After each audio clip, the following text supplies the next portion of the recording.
I actually hope your internet connections is working quite fine today, because mine doesn't seem to be working too fine. So I really hope you can hear me well, and you'll be able to hear Dr. Tohme well soon enough as well. Today's session, guys, will be delivered by Dr. Pia Tohme, who is an assistant professor in the School of Arts and Sciences. That would be Kulliyat al-Adab wal-Ulum at LU. Dr. Tohme has her PhD in psychology, and she'll be talking about parenting during this period of confinement. So I hope you all enjoy this webinar session. I hope you all get to communicate well with Dr. Tohme through the chat box. And once again, we apologize that we cannot actually unmute everybody and open the floor simply due to the numbers that we actually have. So Dr. Tohme, could you please actually take over? And I think you need to be unmuted, so give me a second.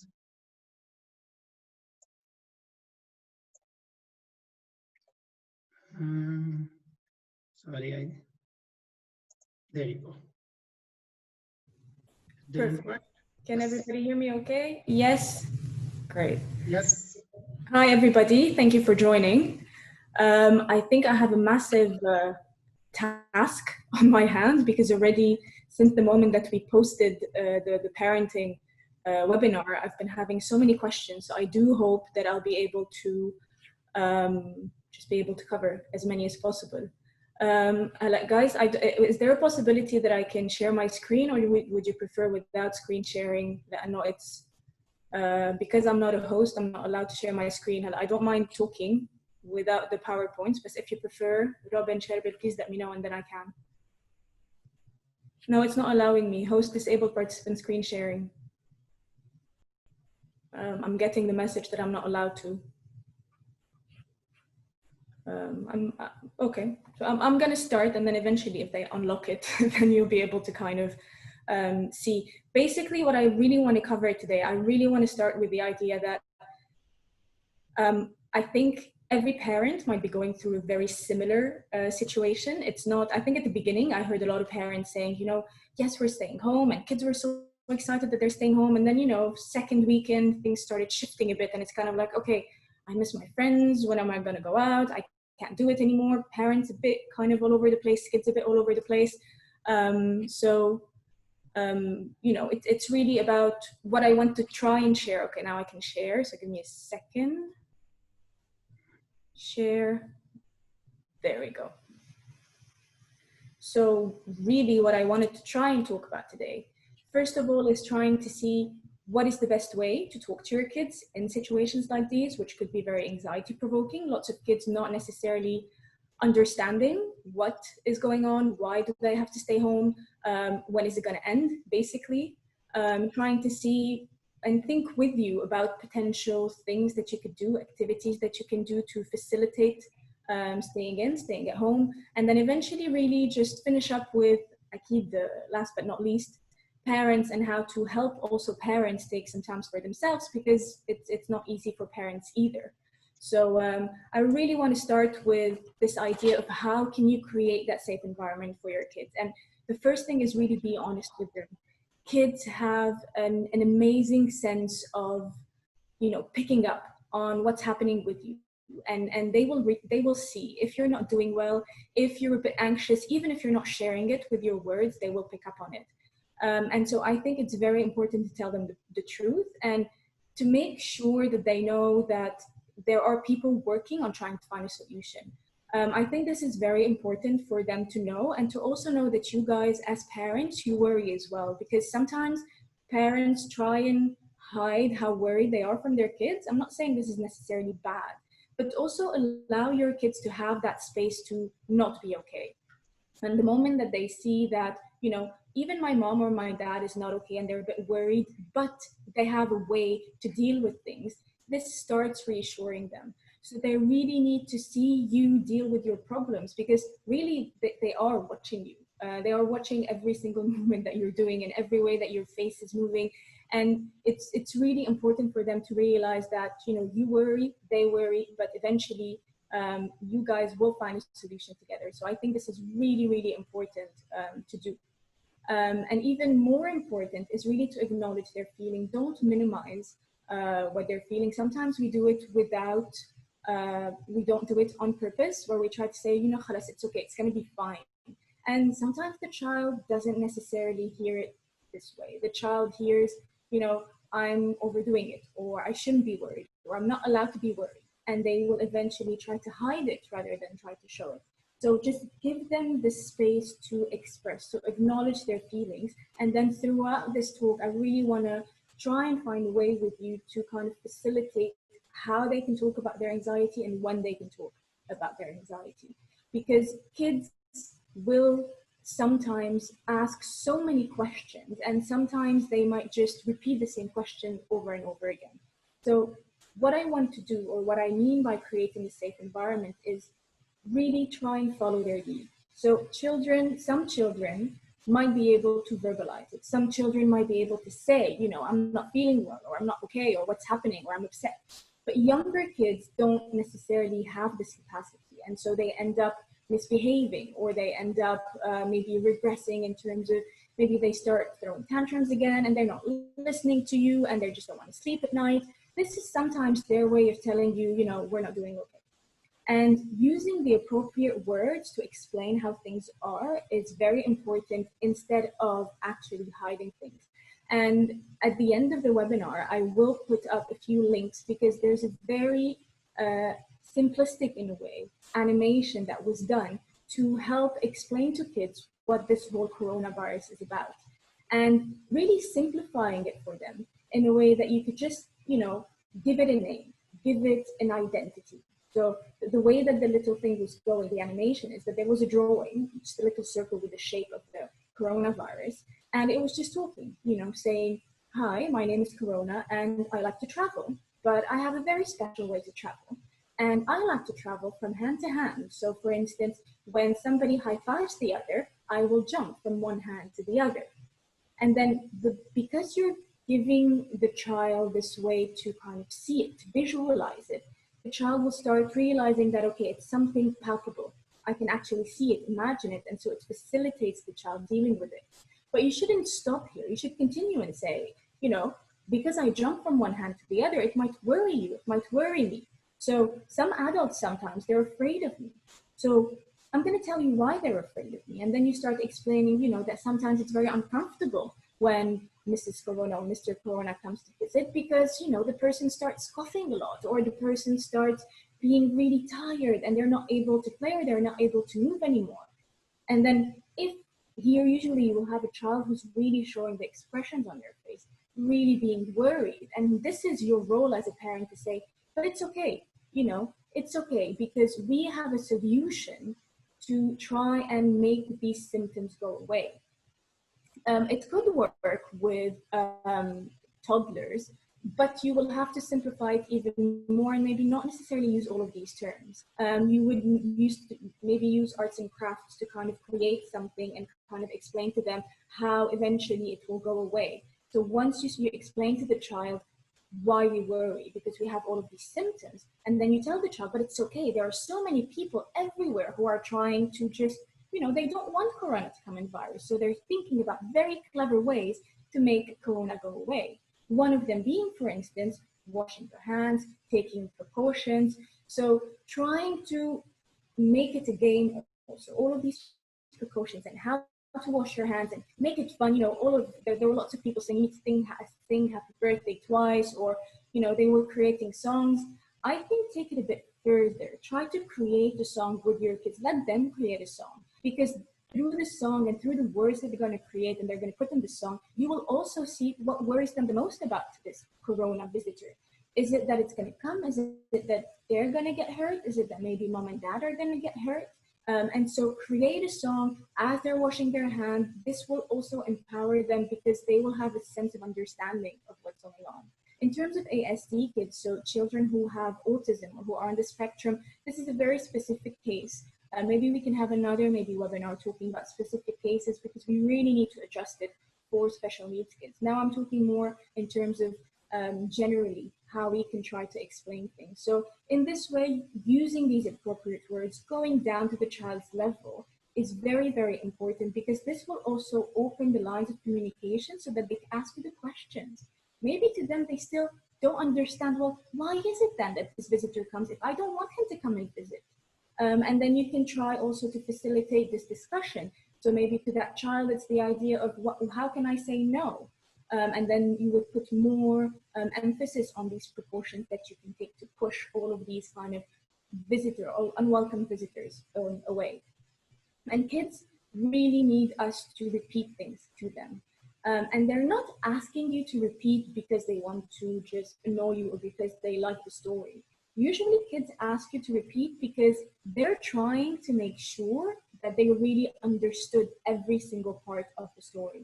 So if you pick up or if you realize that your child is asking you to repeat more than once, maybe you can try, after the second time, maybe you can try and say, well, you remind me, I kind of forgot a bit. What was that song that we created about Corona? You're going to help me fill in the gaps.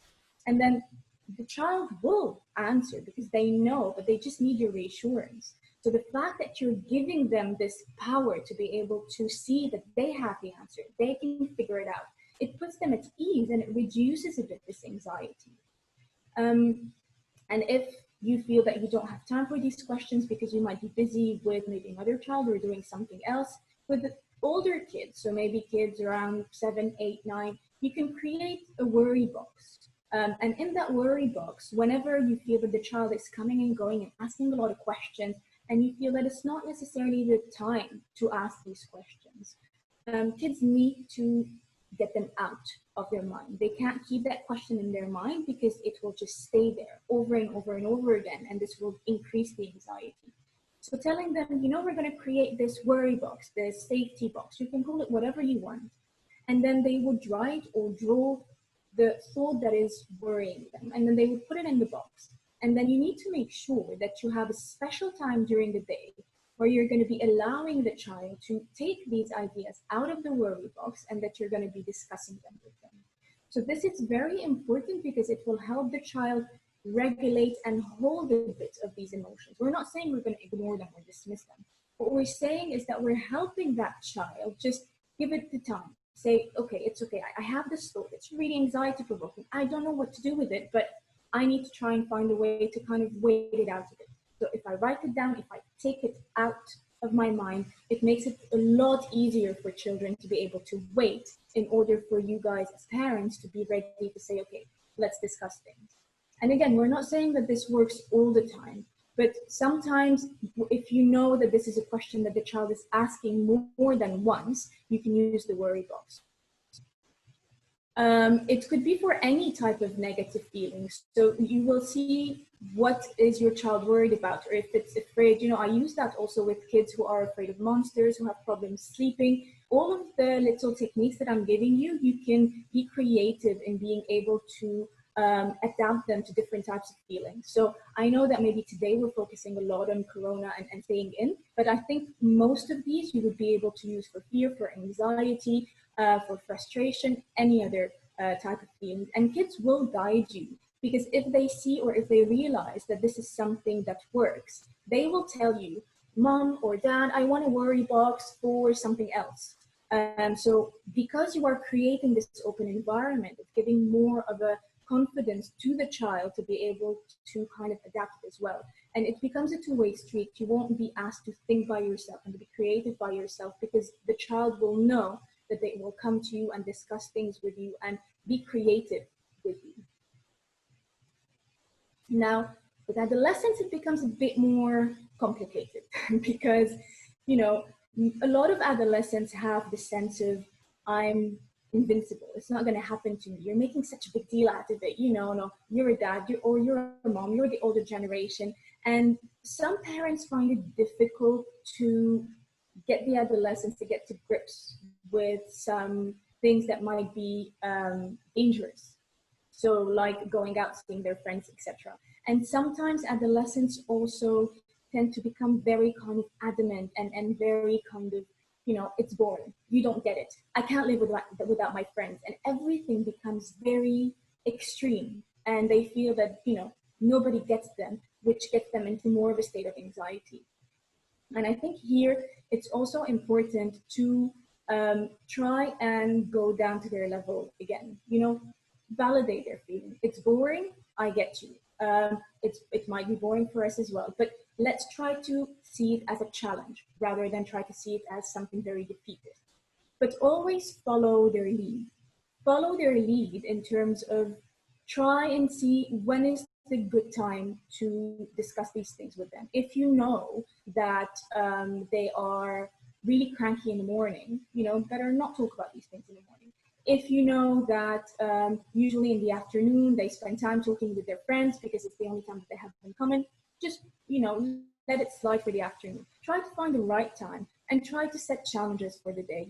Not saying take the place of their friends, but trying to say, okay, great, you're discussing things with your friends, but let's try to find something that we can have together during this time. It could be a joke, it could be the challenges. Now there are all of these videos online about dances that they're doing, the TikToks. I'm not on social media and I'm not great with that, but I know that adolescents are telling me about it, so I'm guessing it's the thing that they're doing. So trying really to be interested in what they're doing. I work in private practice and I hear a lot of new application and games and I never knew about them. But then if you really want to gain the trust of the adolescent, you need to be interested. And to be interested, you really want to listen to what they're interested in, even if it's something that to you is just irrelevant. But this is a time where you really want to get their trust in terms of let's share these things together so that we can try to make it a bit easier. Exactly, this is a good thing that kids are able to know everything. And we want them to know everything. This is why I was really emphasizing the idea of we need to be honest with them. We need to be honest with them because they will know and they should know what's happening to understand why their whole routine has changed all of a sudden and they haven't been out of the house probably for like a month. So it's very, very important to do that. And I think one more important point specifically about adolescents is that we should try and monitor what they're watching or what the news that they're reading online in order also to make sure that they have the right kind of information. Because, sometimes we're not quite sure where they're getting their information from. And so we're not quite sure if it's accurate or not. So I think it's very important to make sure they have the right type of information so that, they are up to date with things that are happening, but with the right type of information. So trying to think about more specific ways to decrease the anxiety. I spoke about the worry box.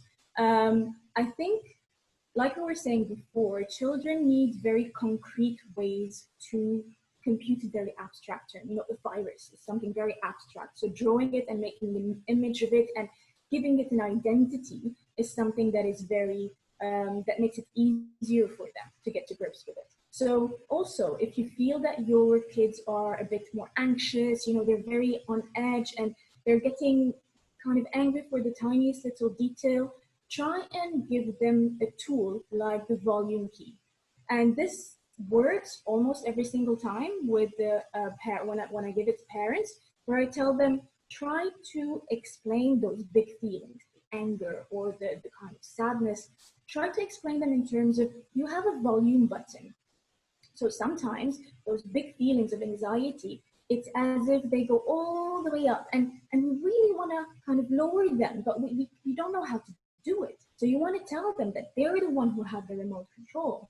And if they can't find it, well, as your parent, we're going to really look for it. And what can we do to try to lower it? And the fact that you're taking it as a game will lower the anxiety enough for you to be able to discuss it with the child. Meditation could help, and I'm going to talk about it in terms of relaxation techniques in a second, because also these relaxation techniques would help the child lower the anxiety. And all of the skills and all of the tools that we're talking about here are not to solve the problem. These are just like a stepping stone in order to get the child to calm down a bit, because once they're a bit calmer, then you can discuss things with them. Then you can really understand what's happening and try to give them other solutions so that next time the volume button doesn't go all the way up and they get super anxious or super angry. So the volume key is very important. And sometimes I have parents who call me back and they're kind of like, we played that game yesterday. I'm kind of like, what game? And, you know, that specific mom, she was kind of like, well, you know, we were looking for that remote control, and it's a virtual remote control. It doesn't really exist. But the fact that that child made it a game and was able to tell his mom, mom, I can't find the remote control, help me. It was his way of telling his mom, okay, I'm not feeling well, I don't know what to do with this. So because they made it as a game, because they were able to kind of do it together, the child was able to calm down, and then they were able to discuss the whole kind of situation. In terms of relaxation techniques, they're a bit similar, not necessarily to full-blown meditation, but they're really to help your body relax. And we talk a lot about breathing techniques for adults. And for kids, again, we need to give them something visual. And in order to do that, one of the tricks that I tend to use is imagine your favorite food. A lot of the time it will be fries, burgers, so, you know, hot foods. And so when you have something really, you know, that you really want to eat in front of you, the first thing that you do is you're smelling the amazing, amazing smell. And this is to help them remember that you breathe in with your nose. And then because it's super hot and you can't eat it yet, you need to blow on it so that it gets cooler so that you're able to eat it. So this would be the breathing out. And so when you explain that to the child, and then the moment that you feel that they're anxious, you're kind of like, you sit with them and you help them visualize that thing that they like to help them really breathe in and breathe out. So breathing in from the nose, and then you're taking in the amazing smell of your favorite food, and then you breathe out from the mouth because you need to blow on it because it's very, very hot. So this is also facilitating these kind of relaxation techniques to younger children because maybe it's very difficult for them to remember these things by themselves. The grounding box works a lot for younger kids as well.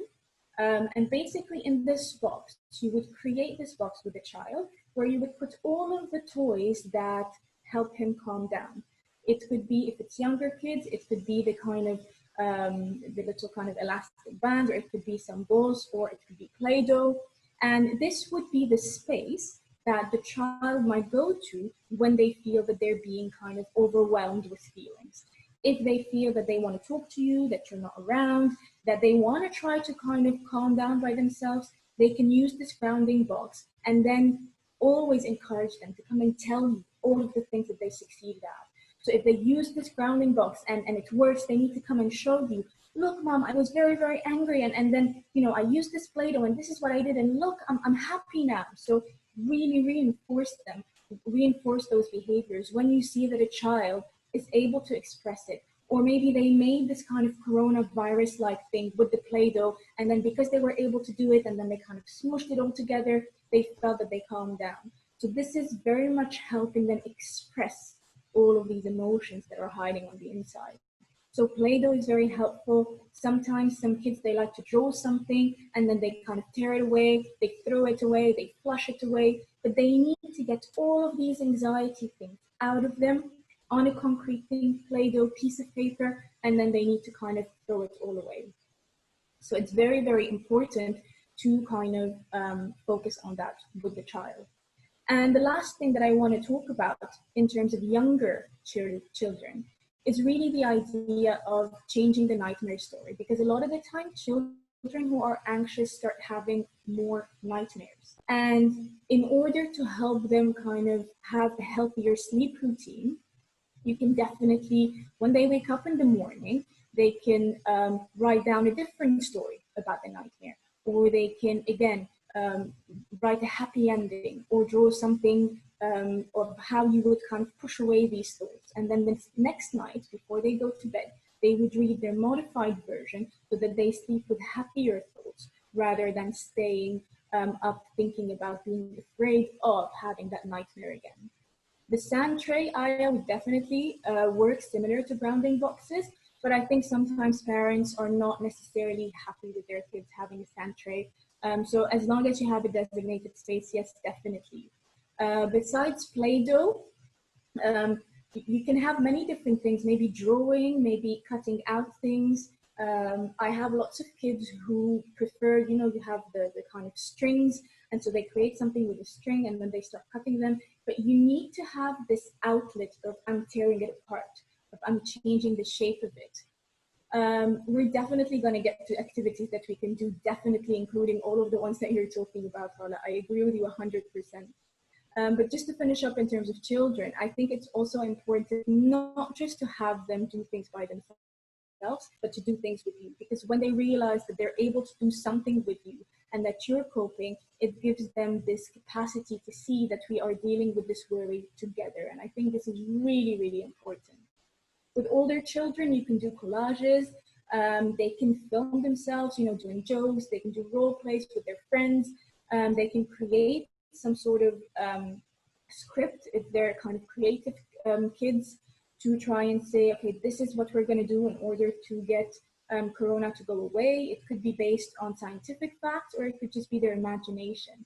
But the most important is to let them express themselves through dance, through songs, writing journals, the equivalent of a blog, whatever they want. But I think with older kids, it's very, very important that you as parents encourage that they kind of share things with their friends, because it shouldn't be, we are talking about social distancing, but it should never be emotional distancing.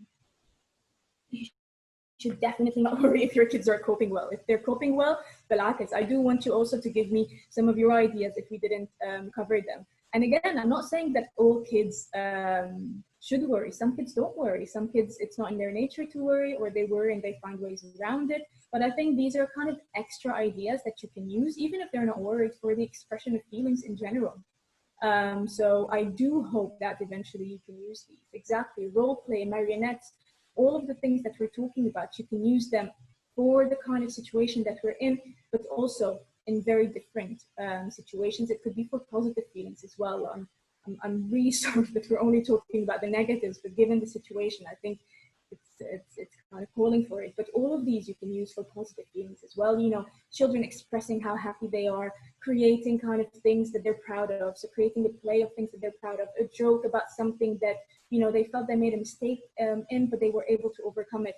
So, you can twist it around in a way that kind of fits the situation that you're in, that's for sure. So the second part, I think, exactly, we're going to get to that. The second part of this talk is very much about what to do during the day, how to kind of set the structure, and not necessarily just kids spending it all day on social. So some kids have online classes, which somehow helps setting the routine. If they don't, you need to agree as a family what kind of routine works best for you. So it could be what time they need to wake up, what they need to do before lunch, after lunch. So it doesn't have to be hour per hour, obviously not, because you need to be flexible. But you need to break the day into chunks. Before lunch, after lunch, and in the afternoon. I think it's very, very important, because usually forenoon is study, talk next about how you can facilitate stuff. But then in afternoon, encourage, and you guys need to find a balance between times that you're going to be playing as a family, but also plans that or things that they can do by themselves, because there should be family time, but there also needs to be time where they're independent, because as parents, you need to have time for yourself. Or maybe if you have more than one child, you need to find a way to spend one-to-one time with each one of your kids. So having somewhat a structure as to what are the things that we can do by ourselves, what are the things that we can do in a family, maybe Friday afternoon or on the weekends, because weekends are no studying, or it's maybe only on Saturday, but you need to keep the sense of how it was at school or during school. So during weekends, no studying, or if they used to study on weekends on Saturdays, then only on Saturdays. They shouldn't get the days mixed up, because I think this is very dangerous for both kids and adults. The idea that every day is the same, where they can do some physical activities. And in a second, we're going to discuss maybe some ideas of specific kind of physical activities that they can do. And also, if you feel that your child really wants to do a physical activity, but today is not the day, I think the make a deal for tomorrow is very important. With younger kids, it could be actually written down. With older kids, it could be a verbal agreement. It's really about saying, okay, fine, today you did this, and you will basically make a deal. I don't like the word promise, but you will make a deal that tomorrow we will start by the activity that you choose. And then this way they will know also they have somehow control over the activities that they can do throughout the week. In terms of single parenting or one of the parents being stuck in a different country, please remind me, we'll talk about that. We have 15 minutes at the end for questions because this will take some time. So please remind me when we start the questions to kind of discuss this because I know it's even more difficult. So we'll definitely talk about that. But I think focusing now on how to encourage them to study. And I know I have a lot of parents who have been calling me saying, you know, my kids are not studying at all, or they're keeping all of their studies till like 10 o'clock at night. I think the strategies that I've put on this slide cannot work by themselves. They need to be within the full schedule. So if your children know, and I think this is specifically the case for adolescents, if the child knows that you are keeping that structure, you are keeping your promise, and you are consistent in, you know, doing what you both agreed on doing, I think this will make it a bit easier in terms of studying. And one thing that could be helpful, and this applies not just now, it applies anytime in terms of studying, Corona times, no Corona times. Set small objectives, because sometimes kids come back, especially now with the fact that they don't have a lot of online classes. They get just a lot, and they are overwhelmed just by reading that. By the way, I'll be more than happy to talk about that. So Robin, if you want me to help with that, the single parenting, we can definitely do that in a different session. So in terms of setting small objectives, it's very important, because if a child or an adolescent sees that they have this long list of things to do, they really get overwhelmed, and then good luck trying to get them to start, because, you know, they're just thinking about this is never going to end, so why do I even bother to start? So help your child set small objectives. So just sit down and decide, okay, fine, you can do this, or you can do parts of that, and then tomorrow we can continue. Help them organize themselves. Start early in terms of studying. They will not agree with you on that. But in order to do that, this is where we can use the kind of make a deal type of thing. Make sure, in addition to don't let your kids stay in their PJs all day, also have a designated workspace if you can. So, you know, not study in your bed because you can, not listening to the online classes in your bed because you can. This is just productivity down the drain. Try as much as you can to get them to act as closely as they can to how they would have at school. And I think one thing that facilitates, or that parents have told me is helpful, is the fact that they can have afternoon sessions where they can share their questions either with their friends online or with you as their parents, because I really want to emphasize, if your kids used to study independently, just let them study independently. I think a big worry that kids have now, and I think I'm using kids very loosely, that children, adolescents have, is that now parents, sometimes, I'm not saying everybody, but I've been hearing some kids saying that, you know, their parents are more present than before, obviously. So moving on to another worry that some, whoops, sorry, I stopped sharing on purpose. Moving on to another issue that some of the parents have been having is that siblings are fighting a lot more than they were before, because, well, they're in each other's space all the time. They don't have their space as much as they did before. And so they just fight with each other, they release the anxiety on each other, and parents just don't know how to handle that anymore because they're seeing a new side of their kids.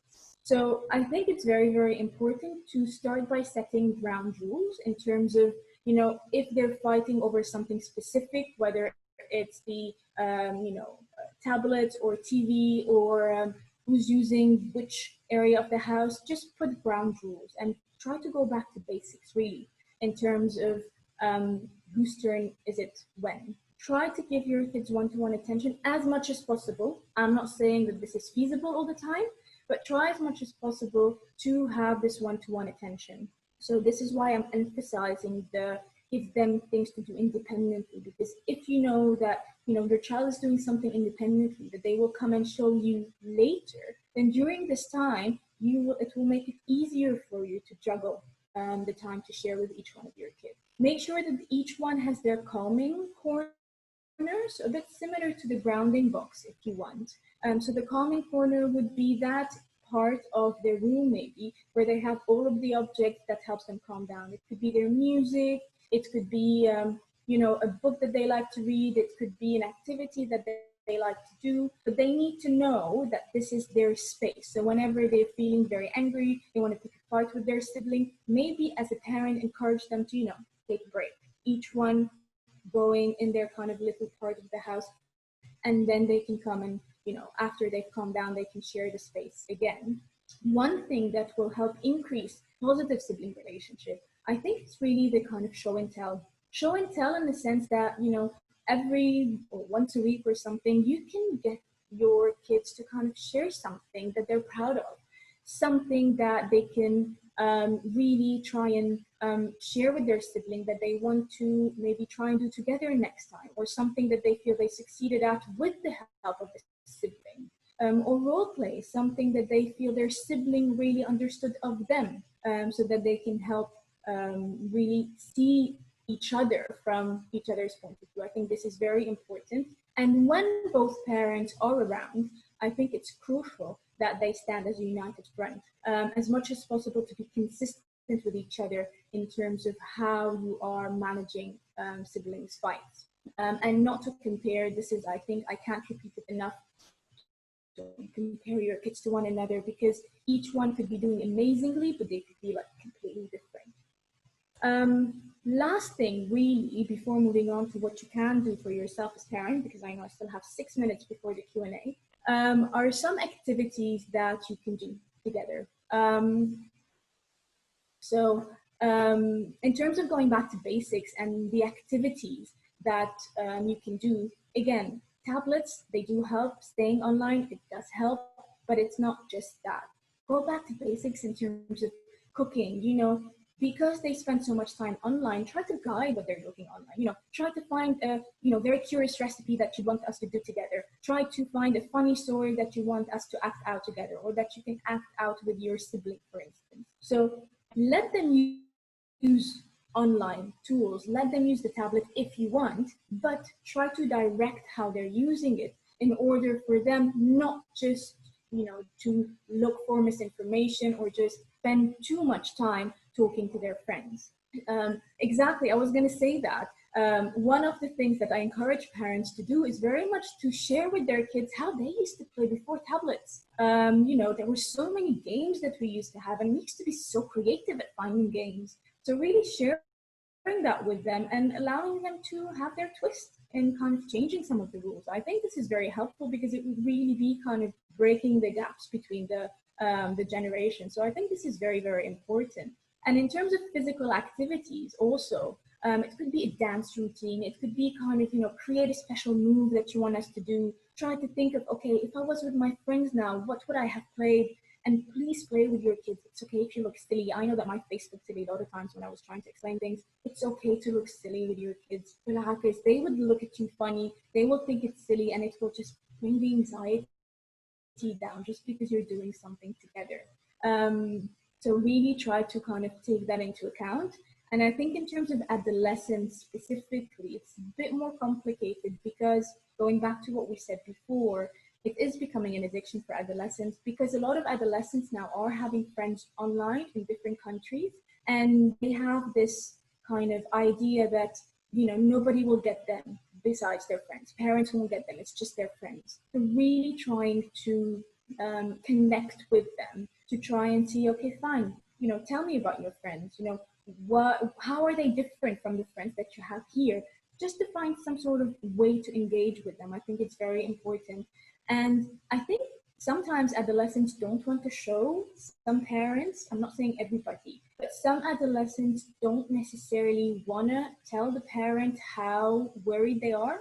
And so sometimes just encouraging them to kind of talk about what are your friends telling you? How are your friends coping with things? And they might start talking about themselves as they're talking about their friends. And you know, ADHD and autism, I think these are very specific cases, and because they require a lot more specific intervention and tailored intervention, I didn't necessarily include them. And depending on how many questions we have at the end, I might try to discuss things, or we can try to do kind of specific, another talk talking about specific tips for children who have ADHD, autism, etc. We can try to do that. It's to be discussed. Now, the last thing, but not least, is very much about you as parents. Again, probably it's a lot easier said than, but take time for yourself. Remind yourself that this is temporary. Yeah, parent abuse sometimes. Some parents sometimes just kind of, you know, need to breathe. And probably, and I apologize if trying to kind of give you all of these tips is putting more pressure on you rather than kind of alleviating it. But you know, remind yourself that it's temporary. Remind yourself that you might be having an overdose of quality time and family time, but would you any other time to have that much quality time and family time? So, you know, try to see the positive thing, the positive side of things, and please do take virus-free time. When you're in your you time, as a parent time, just no news, no nothing. Just focus on yourself, because I think it's also very, very important. And I usually use this to explain to parents how taking care of themselves is very important. You know how when you're on an airplane and they do the safety measures, they always tell you, if there's, you know, you need to put the masks on, you put it on yourself before helping your child, because you need to be okay in order to help your child be okay. And I think this very much applies here. So make it a point, you know, I know that most parents, if not all parents, are really kind of doing their best to keep their kids engaged and not bored and you know, not anxious, but don't forget yourselves. I think this is really, really crucial. Right on time. Before I open it up for questions, don't forget tomorrow's webinar is with Cinderella Mjais, and she's going to be talking about how to plan your crisis. So please do make sure to join. And just to kind of quickly summarize what you should take from this talk is really try to find a balance between family time and independent time for you and for them. Make sure that you communicate, talk as much as you can. If it's not talking, through games, and make sure that you're not judgmental. If one of your kids is, you know, worried about something, just open the communication and allow them to kind of say things. Of course, sometimes by mistake, we might say something that might hurt our kids, but what's most important is how we're repairing and how we're making sure that things are smooth again. So thank you everybody for joining in, and I open it up for questions. Child addiction, TV, mobile. Yeah, I know the whole kind of TV and mobile thing is very, very present in a lot of families. I think many families, if not all families. As long as you make sure that you are providing your child with different activities. Sometimes children have difficulty thinking by themselves. So, you know, use some of the things that we discussed together to give them alternatives. So you can divide the afternoon saying, okay, you can watch one episode and then we do one of the things or one of my activities, and then we do one of your activities, and then you can watch another episode. So it should be a give and take in order for them to kind of find it a bit easier to let go, I think, of TV. One-to-one child can do what exactly, because children really need both. They need to know that they can do things independently, and I think the best way to encourage them to do it is always to give them an activity where they will show you at the end what they did, so they will know that you're not with them now and they need to do something by themselves right now, but you will see and you will be there to see what they're doing afterwards. So yeah, in terms of single parenting, I don't know, Robin, I need your input here. If there is going to be a session or a webinar just to discuss that, maybe we can keep it because it's a very long discussion. If not, then I can give kind of brief tips and tricks on that. Okay, so in terms of that, so parents who are not here, parents who are stuck maybe abroad because of that, because of the situation, I think think in these cases, trying to be honest is very important. Honest in terms of, we don't know when we're going to be able, for example, to see dad, but we know that dad or mom is taking all the precautions, and maybe the child can share with the parent who's abroad some of the tricks that they're using here, some of the precautions that they're using, the songs that they're creating. So trying to keep this communication going, even if the parent is not physically here. So these are really superficial but helpful tips. And then we can have maybe in another webinar discuss in detail. How can we deal with adolescents who's always playing games, PlayStation? Well, the PlayStation is another thing. I think, again, to see, is the child or is the adolescent playing that game for the sake of it, or is it because they're actually talking to some of their friends as well online? So trying to see what they're enjoying about it, and trying to see what they were doing before this. So was there an activity that they liked doing before, and how can we modify it so that they can do it now during confinement, for instance? And trying to agree with them. We're not going to go from 12 hours to 0 hours, but trying to set a challenge or a target. At the end of every week, it's going to be 1 hour less. So really being realistic in how we're trying to change things. Pressure to finish the schoolwork, and there's a lot. So again, I think what's most important in terms of the schoolwork, because some parents or some schools are not putting a lot of online courses, but they're relying on parents to explain to children. I think really the structure and the routine is very, very important. So hopefully you are getting things beforehand, before time, what's expected from each child in terms of the load, in terms of what they need to study, etc. So try to help them visualize it in very small chunks. So trying to say, okay, now we're going to do that much studying, or not in terms of time, but try to give it to them in terms of objectives. So we're going to do, for example, one activity in math, or we're going to do one chapter in science. And then when we're done with that, they can choose an activity that they want. And then you can move on to kind of choosing another kind of target academically. But here, never talk about time or how long they need to study. Talk about what they need to be doing, because this is also something that will help them concretely visualize how much they need to do. If you tell them a page, it's a lot better than telling them we're going to study for an hour and then you do something. For age-appropriate apps, you can definitely fix the restrictions just to make sure they don't, because I know that, for example, on YouTube, it will make you jump from one video to the another, and eventually your child will end up in something that's completely inappropriate. So you can definitely set restrictions, and I prefer, and this is me personally, no judgment, but you do have some printouts that you can do. So you will have the right balance between using a tablet, but also printouts. Emotion charts are important. I tend to use sometimes a volcano. Volcano in terms of things that make you angry, put them in a volcano. Things that make you happy, put them within a sun, and then they can cut it out. They can do collages of emotions as well. So whenever you want them to discuss an emotion, it's an emotion that they can't seem to pinpoint or they're having trouble with, maybe they can, well, okay, sorry, eco-friendly, didn't mean anything bad, but it's just, to get kids away from screen time, which is why I was talking about printing.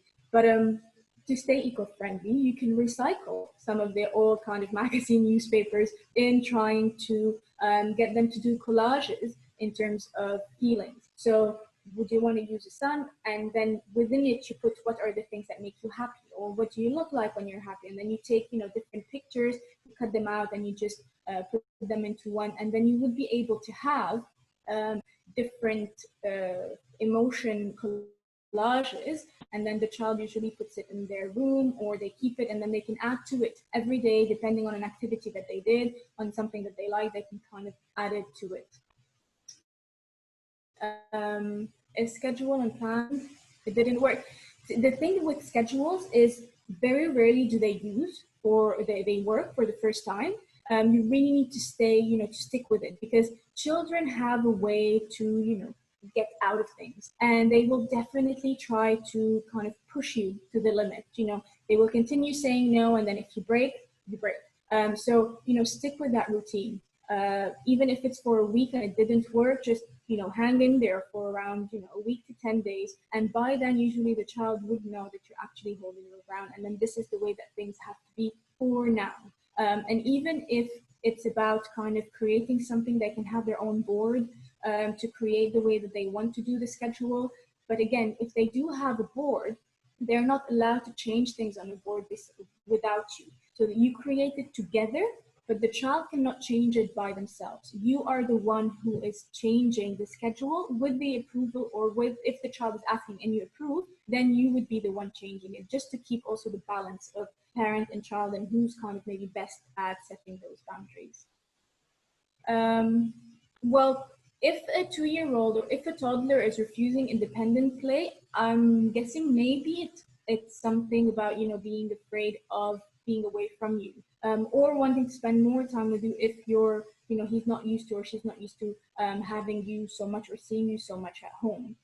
So trying to encourage independent play in the sense that you would be sitting maybe next to the child, example, doing Legos or doing a puzzle, where you would give the child 2 turns and then you will have 1 turn. And then the child will have 3 turns and then you will have 1 turn. And then you'd be like, okay, I need to pop up for a second, just finish this and I'll be right back. So really bit by bit, getting the child to realize that it's okay, you're going to come back, nothing's wrong, you're not going to be, there's nothing to worry about. And I think bit by bit, this is how the child will get to grips with being independent, because some children worry that if you go out, or if you're not here, or if you're not in front of them, then something is going to happen to you. Then you're going to, be sick, or you're going to be away and you won't be able to come back. And this is why a lot of kids kind of cling more to their parents during these times. So probably it could be because of that. Yeah, exactly. It could be because they're just not understanding. To them, if you're all at home, it means that something is wrong. So you shouldn't be away from them, because if you are away, then something wrong might happen. Again, explaining maybe why you're at home, again in different words, for him to realize, or for her to realize, that home is still a safe space. So wherever you are within the home, it's a safe space. There's no need to worry. This will also help the child get more or accept more the idea of independent play. We're all human. Sometimes we get a bit loud. Oh, this is, I think, more than normal. And if somebody tells me that all of these things work every single time, like I would tell you, you're a superhero and you cannot be real. There's definitely, there will be moments where we just go crazy and say things that we shouldn't say, or the volume goes really up and we explode basically. And like I was saying before, I think it's very important to repair. And the way to do that is just to be honest and tell the child, I didn't mean that. It's not that you definitely, or it's not that you did something that you're bad, or that you did something that made me love you any less. But it's just that, this behavior was inappropriate, or maybe next time we can try to do it in a different way. And, apologize, say, I didn't mean to scare you when I screamed at you. I didn't mean to make you feel upset. No, mommy gets upset sometimes as well. And, we will do our best to find another way to deal with things next time. So I think apologizing is not necessarily a bad thing, because it will show the child that the moment that you apologize for something that you did, the moment that you acknowledge that, we don't always do things perfectly, I think this makes you more real to the child. And I think this is important to them. So I think it's very important to do that. Exactly. So again, with age appropriate words, explain to the child that there's a lot to juggle, that you're trying to kind of, you want them to be happy, you want them to be, not to be overwhelmed, and that sometimes, parents do mistakes. And I always tell parents to do that, and I do that, but also when I have, for example, children in a session. One way to kind of build trust is to show them that you are human too, that you do mistakes too, and it's okay. Because if you make a mistake, you have a way to fix it. And this is what matters. What are those solutions that you're finding in order to be able to fix things? So this is, I think, the most important part, not to be afraid that we kind of yell that we made a mistake. It's just really, really important. Well, sign language, you'd be surprised. You know, I help at the school for deaf kids, and sign language is just not always key because, you know, everybody who understands sign language will then be able to see what you're saying, and you won't be able to keep that much secret. So it could help sometimes, but not necessarily always. Yeah, exactly. I'll be curious to see how your son reacted though when you apologized, because sometimes kids are shocked because they don't expect that from you. You know, they tend to see the kind of parent who never makes a mistake. So the moment that you are apologizing kind of takes them off guard. But I think it makes a big difference afterwards. Sleeping habits, it's a very, very important topic. Thank you for your question. Sleeping habits, I think because kids are not getting as much physical activity as they used to before, and because all of this routine has changed, their body's not tired. So it makes it a lot more difficult for them to go to sleep. So having a very clear sleep routine in terms of maybe using these kind of relaxation tricks before bed, making sure that you're doing quiet activities before bed, because this is one of the things that can help them sleep. Just, you know, tell them that if you can't, just, you know, try and stay in bed, try to read, try to draw, try to do something kind of quiet until eventually you get your body to fall asleep. And explain to kids very clearly that, you know, your body eventually listens to you. It's the same as the volume key. So you need to get them used to just toning it down, and you have the remote control to tone it down. So the more you try, the better they will be able to go to sleep. In terms of eating habits, yesterday there was a presentation about it. I'm sure it will be put up as well, so you can definitely make use of that, and there will be others as well. But my tip, like really, really quick tip in terms of picky eating, just let them be aware that sometimes when they're bored, they want to eat. So if they have a sense that they want to eat, it's as if their body's trying to tell them, okay, you're bored, you need to think of something. And eating is kind of the easy outlet, or it's the easy way to kind of get away from the boredom. So trying to use this I want to eat as a kind of trigger, or this is kind of one way of my body to tell me that, you know, I'm a bit bored, trying to kind of reformulate it this way might give them some kind of maybe a minute or two to reflect on that, so that they can find something else to do instead of eating. So there we go. I think I only have 1 minute left, so I don't know if there's that one kind of question that you'd like to ask. Yeah, exactly. This is very important, and being able to get the child to choose between options that you created, I think is the most important part, because in anything, not just in eating, in the clothes that they want to wear and where they want to go, if you give them too many options, the child will get lost. Always give them 2 to 3 options that you choose, and then they can choose from them. So here you are making them independent, but at the same time, it is within your own framework. I think this is crucial. So also keep that in mind. We continue with the questions. I'm fine with that. So somebody was asking a question. Okay, no more. So no more questions. Thank you, everybody. We're wrapping it up then. So thank you, everybody, for joining in today. Don't forget to join tomorrow. I think the recordings would be up. You can always email CE, so continuing education, at leu.edu.lb.